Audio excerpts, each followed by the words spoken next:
The first light of dawn filtered weakly through the thick mists hanging over the countryside, revealing a landscape shaped more by hardship than by hope.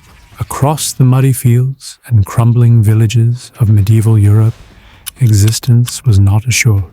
It was a daily confrontation with forces both visible and unseen. It was an era where ignorance and necessity wove together in every action. The food one ate, the prayers one uttered, the shelter one sought. Men and women, peasants and kings alike, navigated a world governed by superstition, scarcity, and unpredictable violence. In the shadowed corridors of medieval life, where sickness lingered as an ever-present threat, the line between healing and harm blurred until it almost disappeared. Medicine in the Dark Ages was not the structured science we recognize today. It was a patchwork of ancient theories, folk remedies, religious doctrine, and superstition stitched together with hope and desperation. For the vast majority, falling ill was not merely a physical affliction, it was an existential danger, one compounded by the remedies meant to cure. At the heart of medieval medical practice lay the ancient concept of the four humours: blood, phlegm, yellow bile, and black bile. Health, it was believed, depended on the delicate balance of these elements within the body.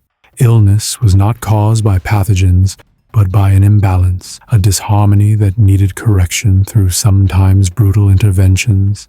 The most common solution was bloodletting. Physicians and barbers, often one and the same, would open veins with knives or apply leeches to draw out the supposed excess. Patients, weakened already by disease, were drained further, often to the point of collapse. Yet this ritual persisted for centuries, endorsed by theological and academic authorities alike.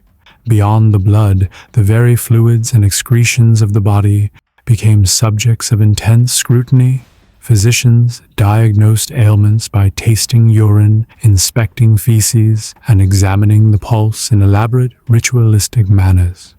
Without a true understanding of infection or internal anatomy, these practitioners relied on ancient texts, primarily the writings of Galen, Aristotle, and Hippocrates, interpreted through a Christian lens that viewed disease as both a physical and moral failing. Even the tools of healing betrayed the brutality of the age.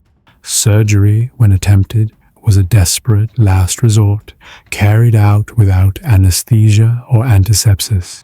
The agony of procedures like trepanation, drilling into the skull to release evil spirits or relieve pressure, turned operating tables into sites of unimaginable suffering. Amputations were swift, often conducted with heated irons to cauterize wounds, while patients bit down on leather straps or drank themselves into stupor in hopes of dulling the inevitable agony. Leeches, once regarded with disgust, found honored places in the healer's arsenal. Their slow, undulating movements across patients' skin became a familiar, almost ritualistic sight in medieval sick rooms. They were referred to as physician's assistants, a macabre testimony to the desperate ingenuity of a world grasping at survival with whatever means it could muster. Knowledge from beyond Europe occasionally pierced this darkness. The works of Avicenna, the Persian polymath, offered more structured understandings of anatomy and disease. His canon of medicine became a cornerstone in medieval medical education, intertwining Islamic, Greek, and Roman thought. Yet even these insights were filtered through the narrow frameworks of religious orthodoxy, where deviation from accepted dogma could invite accusations of heresy rather than scholarly debate. The pursuit of cures often bled into mysticism. Herbs gathered at specific phases of the moon, whispered prayers mixed with tinctures, and pilgrimages to sacred springs reflected a world where magic and medicine were seen not as opposites but as complementary forces. A poultice of herbs might be applied alongside the chanting of psalms, a broken limb treated with both splints and relics of saints. The medieval mind did not distinguish sharply between the spiritual and the physical. Illness was viewed as both punishment and tested chance for the soul to be purified through suffering. This belief fortified endurance but stifled innovation, trapping generations in cycles of futile treatments and preventable deaths. In the fragile economy of medieval survival, food held a paradoxical place. It was at once the anchor of daily life and a treacherous source of hidden dangers. Meals were not moments of nourishment alone. They were acts of quiet risk, shaped by agricultural vulnerability, climatic volatility, and limited understanding of preservation or hygiene. Bread, the foundation of medieval diets, epitomized this peril. Grain, poorly stored and exposed to dampness, often became a breeding ground for ergot, a fungus whose effects on the human body were both devastating and little understood. Ergotism, sometimes called St. Anthony's fire, induced violent convulsions, hallucinations, gangrene, and even mass death. Villagers who partook in contaminated bread might see visions, suffer seizures, or lose limbs to the blackened rot of their flesh. Entire communities experienced collective suffering, their agony interpreted not as a biological misfortune, but as divine retribution or witchcraft. Even absent the scourge of ergot, the specter of famine loomed perpetually over medieval life. Agriculture, heavily reliant on manual labor and primitive tools, was at the mercy of nature's whims. A single failed harvest could spell widespread starvation. The Great Famine of 1315 to 1317 exemplified this fragility, as relentless rains rotted crops, drowned livestock, and turned fertile fields into mud-laden wastelands. Chroniclers recorded horrific accounts, families fleeing their ancestral lands, mothers abandoning infants, and villagers driven to acts of unspeakable desperation, including cannibalism. In years when harvests succeeded, abundance remained relative. Preservation methods, limited to salting, smoking, or drying, were often insufficient to prevent spoilage, nor was water exempt from suspicion. Rivers and wells, polluted by human and animal waste, became sources of disease rather than refreshment. Ale, thin and weak, replaced water as the safer alternative, consumed daily by children and adults alike. Yet even ale was no guarantee of purity. For the medieval commoner, to eat and drink was to embrace a silent gamble, a wager against forces unseen and ununderstood. Meals, those fundamental markers of life's continuity, carried within them the constant possibility of sickness, suffering, and death. Yet they persisted in the biting cold of winter and the heavy sweat of summer, across ruined fields and in smoky kitchens. Humanity clung to the fragile rituals of sustenance, affirming life even when it exacted a cruel price. In the labyrinthine streets of medieval Europe, the architecture of daily life was stitched together not only by stone and timber, but by layers of filth that bore silent testimony to human endurance. Urban centers, though hubs of trade and culture, were choked with the debris of a society that lacked even the most rudimentary understanding of public hygiene. In the Middle Ages, cleanliness was not merely neglected, it was misunderstood, a casualty of flawed medical theories and religious preoccupations that framed bodily suffering as a path to spiritual refinement. Streets twisted between cramped houses, rarely paved, often reduced to deep ruts of mud and refuse. Chamber pots emptied from windows with casual warning cries poured human waste directly into public thoroughfares, animal dung mixed freely with rotting food scraps, and the offal from butcher's stall creating a stew of contamination that baked under the sun and festered in the rain. Even the rivers that once sustained life, such as the Thames in London and the Seine in Paris, became sluggish arteries of disease, clogged with the runoff of a world incapable of controlling its own waste. The medieval worldview, rooted in the humoral theory of medicine, held that disease stemmed from imbalances within the body, not from environmental filth, miasma. The idea that bad air caused illness dominated medical thought, yet the solution was not sanitation, but the masking of odors. Streets might be strewn with fragrant herbs during festivals. Individuals carried pomanders, small balls filled with aromatic spices to protect themselves from foul airs. Perfume became not a luxury, but a necessary armor against the stench of everyday life. Faith, pervasive and omnipresent, framed this squalor not as an affront to health, but as a reflection of humanity's fallen state. Suffering was a divine test. Disease was punishment for sin or an opportunity for spiritual cleansing. In this context, the hardships brought by filth were not problems to solve, but burdens to endure. Religious processions, prayers for deliverance, and the building of chapels to ward off plagues were far more common responses than any practical attempts at sanitation. Even the most powerful were not exempt. The grand palaces of kings and bishops suffered under the same conditions, albeit with finer walls and more elaborate attempts to perfume the air. Versailles, centuries later, would still bear the marks of medieval attitudes, lacking proper toilet facilities, despite its opulent appearance. In castles and manors, rushes strewn across floors absorbed spills and waste, but were rarely changed, creating breeding grounds for vermin and disease. Attempts at regulation flickered sporadically, but rarely succeeded.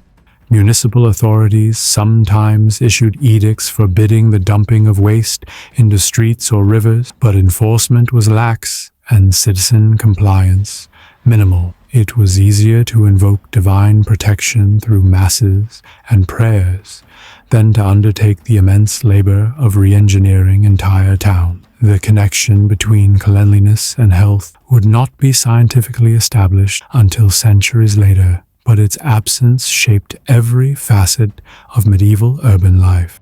Epidemics like the Black Death found fertile ground in the congested, fetid quarters of the poor and the wealthy alike, spreading devastation through societies already teetering on the edge of collapse. In the Dark Ages, the streets did not merely carry the footprints of the living, they bore the stains of collective ignorance, resignation, and misplaced faith. Filth was not simply tolerated, it was normalized, accepted as part of the human condition, an unavoidable consequence of a fallen world. Yet, even in the midst of this squalor, life persisted. Children played in alleyways, merchants hawked their wares, lovers met under dim-lit balconies. Humanity, resilient and unyielding, continued its slow, uncertain march forward, carrying both its burdens and its hopes through the rivers of waste that mirrored, all too closely, the imperfections of the human soul. In a world where the boundaries between divine will and human justice blurred, guilt and innocence were not determined by reasoned inquiry, but by rituals rooted in fear, faith, and spectacle. Justice in the Dark Ages was a public performance as much as it was a system of order. Our demonstration meant not simply to resolve disputes, but to reinforce a moral universe where authority flowed from the heavens down to the earth. Among the most harrowing methods of adjudication were the trials by ordeal. These rituals, sanctioned by both secular lords and ecclesiastical authorities, placed the accused at the mercy of forces presumed to be controlled by God himself. It was believed that divine intervention would reveal the truth, that the innocent would be spared harm, and the guilty would be exposed through suffering. The ordeal by fire demanded the accused to carry a red-hot iron bar a prescribed distance, or to plunge a hand into searing flames. The burns would then be bandaged, and after 3 days a priest would examine the wounds. If they healed cleanly, an unlikely outcome in an age without antiseptic or understanding of infection, the accused would be declared innocent. If festering or gangrene had set in, guilt was assumed and punishment swiftly followed. The ordeal by water presented its own cruel paradoxes. In the trial by cold water, the accused was bound and cast into a river or pond. If the individual sank, they were considered pure, reclaimed by the earth and thus innocent, though survival was far from guaranteed. If they floated, it was interpreted as a rejection by the consecrated element, proof of hidden sin or alliance with malevolent forces. These practices were not reserved for the commoner alone. Noblemen, clergy, and even queens could find themselves subjected to public displays of divine judgment. The implicit brutality of these ordeals was masked by a veneer of religious solemnity. Priests consecrated the instruments of suffering, invoking God's oversight over what was, in essence, legalized torture. The very structure of medieval society reinforced these rituals. In a culture deeply hierarchical and theologically saturated, questioning the justice of ordeal was tantamount to questioning the justice of God, an act of heresy that carried its own mortal risks. Thus, the cycle of ordeal persisted, fueled by a collective need to believe that truth could be made manifest through pain. Yet, the reality, stripped of theological pretenses, was far bleaker. Outcomes were determined not by divine favor, but by the strength of the accused's body, the mercy or cruelty of those overseeing the ordeal, and the capricious whims of nature. A shallow burn or a particularly cold river might tilt fate in one direction or another, but rarely was true justice served. The human cost was immense. Lives were lost not through guilt proven, but through endurance failed. Innocence was too fragile a shield against the machinery of fear. As Europe edged toward the high Middle Ages, growing legal reforms began to challenge these barbaric practices. The introduction of trial by jury and more standardized legal codes gradually displaced the ordeal, though remnants lingered in rural areas for centuries.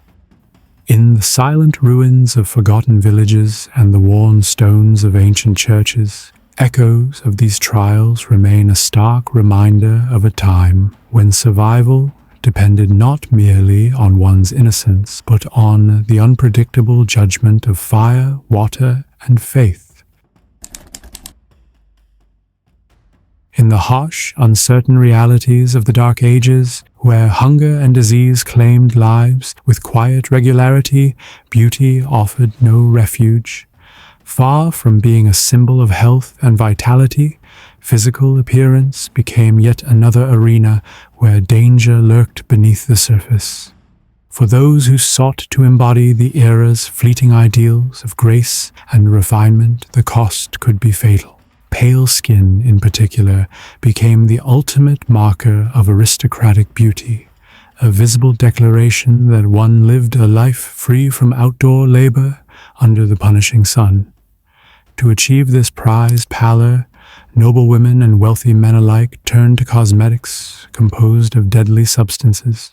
Lead-based powders, applied layer upon layer to the face and neck, lent the desired ghostly hue while silently poisoning the blood beneath the skin. Over time, these applications caused slow tissue decay, hair loss, and ultimately death, though their victims often remained unaware of the source of their suffering. The pursuit of aesthetic ideals extended beyond the skin. Belladonna, extracted from the poisonous nightshade plant, was used to dilate pupils, creating an appearance of youthful innocence and romantic allure. Few understood that repeated use impaired vision permanently and sometimes resulted in blindness. Fashion demanded sacrifice, and the human body unwittingly paid the price. Clothing, too, was a silent accomplice in the cultivation of deadly beauty. Corsets made from rigid whalebone or iron-compressed ribs and displaced internal organs, restricting breathing and circulation in the name of an idealized silhouette. Heavy brocades and layered garments trapped filth and parasites close to the skin, fostering infections that flourished unseen beneath the sumptuous fabrics of courtly life. Fragrances, often necessary to combat the pervasive stench of medieval cities, masked not only odors, but deeper health risks. Perfumes, crafted with mixtures of mercury, ambergris, and other toxic materials, permeated the body through constant inhalation and skin contact. The allure of a sweet scent came with a hidden toll, steadily corroding health behind the artifice of refinement. Yet, in a world fraught with so much visible suffering, disease, famine, war, it is perhaps not surprising that the aristocracy clung so fiercely to symbols of physical perfection, however unattainable or dangerous. Beauty was a fragile illusion, a final assertion of control in an existence otherwise governed by uncontrollable forces. To appear flawless, even briefly, was to momentarily defy the chaos and decay that defined so much of daily life. Historical accounts reveal that the effects of these practices were often misattributed. Lead poisoning symptoms, weakness, irritability, and eventual madness were seen not as medical consequences, but as the natural price of aging or the burdens of nobility. There was little impetus to connect the sickness of the privileged to the powders and paints they so reverently applied. The tragedy of medieval beauty rituals lies not merely in their physical cost, but in their philosophical irony. In seeking to master nature, the people of the Dark Ages fell prey to it in the most intimate way. Their bodies bore the scars of their aspirations, and their tombstones bore silent witness to the dangers hidden behind the allure of perfection. In the dark mirror of history, the face that gleamed with powdered grace was, all too often, a mask hiding the slow, inevitable advance of death. When night fell over medieval Europe, it brought not only rest, but a profound and inescapable fear. In a world largely unexplained by reason and untouched by science, the darkness belonged to forces unknown to demons, spirits, and terrors that prowled the vulnerable spaces between sleep and death. For the people of the Dark Ages, the night was not a gentle passage into dreams. It was a threshold into a realm fraught with dread. Without artificial lighting to soften the encroaching dark, homes became islands of flickering candlelight, adrift in vast oceans of shadow. Beyond the thin walls of timber and stone, unseen predators, both real and imagined, lurked. Wolves prowled the forests, bandits skulked along the roads, and worse still were the specters of the mind, those visitations that came when the body was at its weakest and the spirit most unguarded. Among the most feared experiences was the condition we now recognize as sleep paralysis. In the Dark Ages, its symptoms, sudden awakening, the inability to move, the crushing sensation on the chest, the overwhelming sense of an evil presence, were interpreted not as a medical phenomenon, but as evidence of demonic attack. It was believed that witches and night hags, servants of the devil, visited sleepers, suffocating them or stealing their souls during the vulnerable hours of darkness. These night terrors were woven deeply into the folklore of nearly every region. In Germany, the phenomenon was attributed to the Alp, a malevolent spirit that sat upon a person's chest, feeding on their breath. In Scandinavia, the Mara creature who inspired the very word nightmare was said to ride atop sleepers, leaving them terrified and drained. In England and France, stories of succubi and incubi haunted the cultural imagination, fueling fears that the very act of sleep opened the gates to spiritual violation. Clergy offered prayers and charms to ward off such attacks, and households hung protective amulets, herbs, and crosses above their beds. Yet no talisman could completely dispel the deep-seated terror that gripped the minds of those who had known or believed they had known the suffocating touch of something beyond human comprehension. The vulnerability of night was further intensified by the real physical dangers that accompanied it. Fires left unattended could consume entire villages. Thieves and raiders took advantage of the darkness, breaking into homes or abducting travelers caught too far from safety. For the poor, whose homes were little more than hovels, the night was a time to endure rather than to rest, to listen with wary ears for the sounds that might signal either a neighbor's footstep or a stranger's intrusion. In such an environment, fear became a rational state, and sleep itself an act of faith. People laid down their heads each night, knowing that there were no true guarantees, no certainty of waking whole or waking at all. The psychological toll of such persistent fear shaped the culture in profound ways. It reinforced the Church's authority as the protector against evil, deepened belief in the unseen world, and fueled the fires of witch hunts and demonology that would rage even more fiercely in later centuries. In the end, the Knights of the Dark Ages tell a story not merely of ignorance, but of the human soul's attempt to find meaning, protection, and hope against the unrelenting weight of the unknown. The darkness outside the home was mirrored by the darkness within the mind, a darkness fought daily by fragile rituals, whispered prayers, and the desperate yearning for a light that could not be extinguished by fear. The presence of death was not an abstract concept in the Dark Ages. It was a companion that lingered in every corner, in every village and castle, in every church and field. With mortality rates high due to disease, famine, and constant conflict, death was ever present, not only physically, but culturally, socially, and spiritually. The dead were not buried and forgotten, but mourned, feared, and revered. The medieval world was not simply defined by the living, it was equally shaped by its encounters with the deceased. One of the most striking symbols of the 15th century was the omnipresence of death. In medieval Europe is the powerful image of the plague.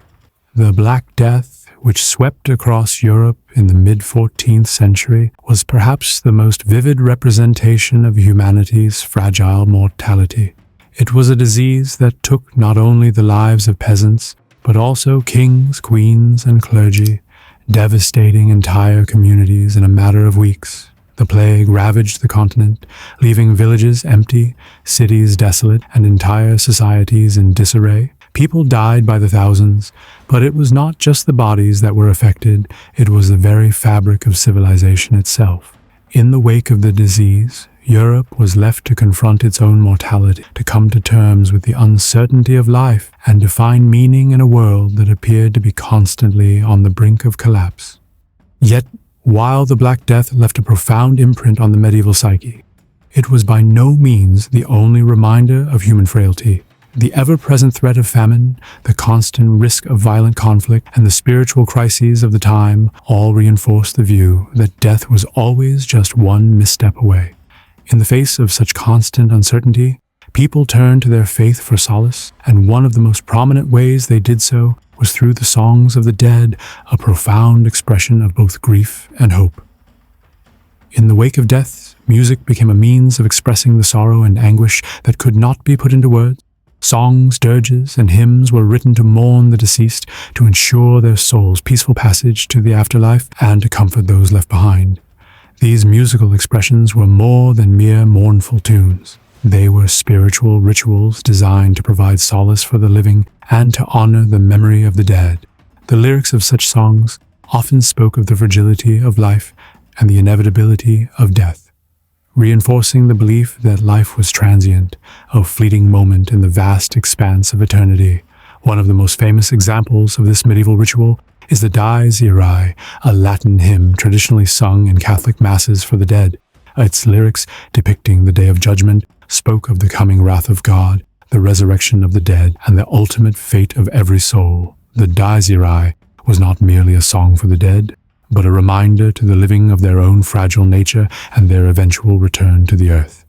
It is a powerful symbol of the medieval worldview, where death was not something to be feared, but to be accepted as a necessary part of the divine order. Beyond the church, death was also commemorated in folk traditions, where the deceased were honored with songs and rituals passed down through generations. In villages and towns, minstrels would perform ballads recounting the lives and deeds of the recently deceased. These songs were often composed spontaneously, reflecting both the personal sorrow of the community and the collective memory of the departed. While the church offered its formal prayers and rites, the people themselves created their own rituals of remembrance, embedding the dead into the very fabric of daily life. But death in the Dark Ages was not confined to the natural world alone. It was also tied to the supernatural, to ghosts, spirits, and the restless souls of those who had died without proper rites or in violent circumstances. Superstition held that the dead did not always rest in peace. Rather, they wandered, seeking closure, vengeance, or redemption. The belief in the restless dead influenced everything from burial practices to the design of tombs and monuments. Graves were often marked with prayers or inscriptions, not only as memorials, but as safeguards against malevolent spirits. People believed that the soul of the deceased could be summoned back by the right rituals, and thus songs and prayers were performed to both honor the dead and to protect the living from their haunting presence. The haunting melodies of these songs, the solemn tunes echoing through churches, village squares, and burial grounds, were much more than mere expressions of loss. They were bridges between worlds, binding the living and the dead in a shared human experience, a profound recognition of the inevitable, the unavoidable, and the deeply human need to find meaning in life's fleeting nature. In these songs, the dead were not forgotten. They lived on in memory, in melody, in the echoes of their stories told through the ages. Through the music of the dead, the people of the Dark Ages confronted the most inesca,